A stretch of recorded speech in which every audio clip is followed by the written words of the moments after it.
little bit of a segue here. We've been doing this podcast for about a year and a half, and I actually made when we started, Stefan. I never told you this, but when we started our podcast, I made a choice not to listen to anyone's podcast. I listened to a few episodes of yours, a few Minayev in the besties, but as far as like studying and following podcasts, I really didn't do that.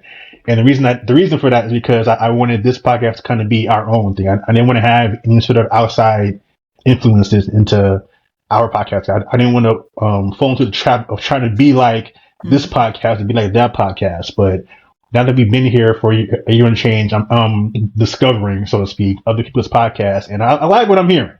And I guess because we've established who we are and how we flow, it's easier to just be a fan of other people's podcasts. And Jeanette's podcast is definitely one of those. I've listened to hers before we started, but it's been fun kind of getting back into her particular podcast. So that's kind of been a part of my podcasting journey.